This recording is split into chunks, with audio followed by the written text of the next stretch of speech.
History of Qatar. कैसे बना Qatar इतना अमीर देश।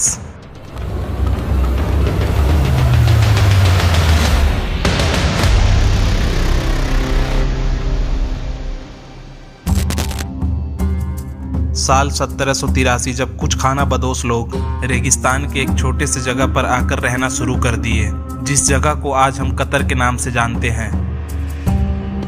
उस वक्त ये जगह पूरी तरह से रेगिस्तान था और इसका सारा कंट्रोल बहरीन के पास था। उस वक्त कतर में लगभग 12,000 लोगों की आबादी थी, लेकिन आबादी का एक बड़ा हिस्सा मछलियों के तिजारत पर निर्भर करता था और मछली पकड़ने के लिए उनके पास 300 कश्तियाँ मौजूद थीं। कतर के लोग मछलियाँ पकड़ते और दूसरे इलाकों में मछलियों की तिजारत करते और उससे अपना पेट पालते थे। साल 1867 जब वक्त के साथ आज़ादी की आवाज़ को ख़त्म करने के लिए बहरीन ने कतर पर नेवी से हमला कर दिया, जिस वजह से दोनों में जंग छिड़ गई। इस जंग का इख्तिताम पुरअमन तरीके पर हुआ और फिर आखिर कतर बहरीन से आज़ाद हो गया। फिर इसके बाद आते हैं अल्सानी ख़ानदान, जो अभी तक कतर पे राज कर रहे हैं। साल 1916 जब सभी सुपर पावर देश की आपस में जंग शुरू हो गई, वर्ल्ड वॉर 1, जो कतर को अपनी आज़ादी और सिक्योरिटी पर सोचने के लिए मजबूर कर दिया, क्योंकि उस वक्त कतर में उनकी अपनी कोई फ़ौज नहीं थी और कोई भी कतर पे आसानी से कब्जा कर सकता था।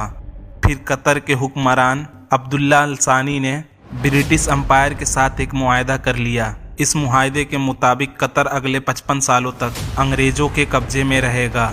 बदले में अंग्रेज़ों ने कतर की सिक्योरिटी और आज़ादी का वादा किया। अल-सानी ख़ानदान की हुकूमत में आने के कुछ साल बाद कतर बहुत तरक्की करने लगा। कतर में मोती ढूंढने का कारोबार धीरे धीरे बढ़ने लगा था और साथ ही साथ कतर में आबादी भी बढ़ने लगी। कतर की इकॉनमी को उस वक्त एक बड़ा झटका लगा जब 1930 में जापान ने मोती निकालने का एक नया तरीका ढूंढ लिया, जिस वजह से कतर के अंदर मोतियों का कारोबार लगभग बंद पड़ गया।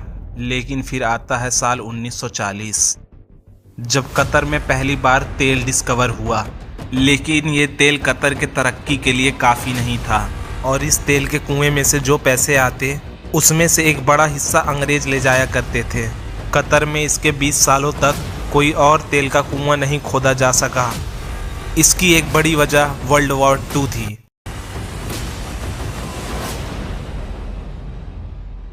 साल 1960 कतर के अंदर एक दूसरा तेल का कुआं पाया गया, लेकिन ये तेल का कुआं कतर की इकॉनमी को आगे नहीं बढ़ा सका।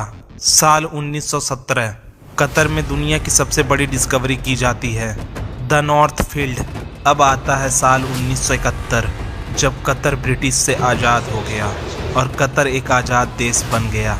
लेकिन आज़ादी के बाद भी कतर के हालात बदल नहीं पाए। अब आता है साल 1995 जब हम्माद बिन खलीफा ने अपने ही बाप की हुकूमत के खिलाफ बगावत कर दी और कतर को अपने हाथों में ले लिया। और ये वही इंसान है जिसकी वजह से कतर दुनिया का सबसे अमीर शहर बन गया। हम्माद बिन खलीफा ये जानते थे कि कतर को सिर्फ तेल के बदौलत नहीं चलाया जा सकता, क्योंकि कतर के तरक्की का राज गैस है। लेकिन हम्माद बिन खलीफा अभी भी गैस के मसले को लेकर परेशान थे, क्योंकि गैसों का इस्तेमाल करने वाले देश कतर देश से बहुत दूर थे और वहां तक पाइपलाइनों को बिछाना बहुत ही मुश्किल काम था। पर हम्माद बिन खलीफा ने पूरी दुनिया से बड़े बड़े साइंसदानों को बुलवाया और उन लोगों से कहा कि क्यों ना गैसों को लिक्विड फॉर्म में बदलकर बहरीन जहाज के जरिए दूसरे देशों में पहुंचाया जाए। और हम्माद बिन खलीफा की ये सोच कामयाब हो गई। गैस को पहले -161 सेंटीग्रेड पे जमाया गया और फिर इसे जहाज़ों में भर के दूसरे देशों में भेजा गया। और एक बार फिर हम्माद बिन खलीफा अपने सोच में कामयाब हुए और फिर इस तरह कतर दुनिया में गैस का सबसे बड़ा एक्सपोर्टर बन गया। और फिर यहीं से शुरुआत होती है कतर देश की अमीरी की। कतर ने इस गैस से आने वाले पैसों को कतर के डेवलपमेंट में लगाना शुरू कर दिया। अब कतर में बड़ी बड़ी बिल्डिंगें बननी शुरू हो गई और हाईवे बनाने पर भी काम शुरू कर दिया गया। धीरे धीरे पूरी दुनिया से लोग कतर में आना शुरू हो गए। वहीं हम्माद बिन खलीफा को इस बात का डर था कि कतर में एक ना एक दिन गैस ख़त्म हो जाएगी और फिर से कतर एक गरीब देश बन जाएगा। इससे बचने के लिए कतर के अंदर 2005 में एक इन्वेस्ट बोर्ड बनाया गया, जिसका काम था गैस की दौलत को पूरी दुनिया के अंदर इन्वेस्ट करना।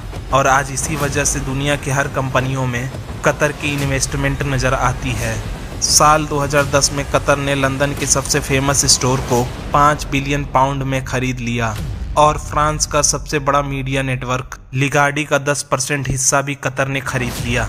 कतर की इन्वेस्टमेंट कंपनियों की वजह से ही आज अल-सानी खानदान के पास क्वीन एलिजाबेथ से भी ज़्यादा प्रॉपर्टी मौजूद है। लंदन में मौजूद सेवियर होटल भी कतर के पास मौजूद है। साथ ही अमेरिका में डोनाल्ड ट्रंप के प्लाजा होटल को कतर ने $250 मिलियन में खरीद रखा है। और कतर का एयरवेज, जिसको दुनिया का उड़ता हुआ होटल भी कहा जाता है, उससे भी कतर को बहुत इनकम मिलती है। रसिया और यूक्रेन की जंग ने भी कतर की इकोनॉमी को बढ़ा दिया।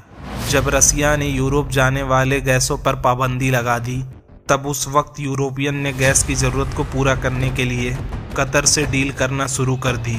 और इसी वजह से कतर ने साल 2022 में $100 मिलियन दुनिया भर में गैस बेचकर कमाए हैं। दोस्तों, कतर में आज दुनिया के सबसे अमीर लोग हैं और कतर के दारुल हुकूमत दोहा को दुनिया का सबसे पुराना शहर भी माना जाता है।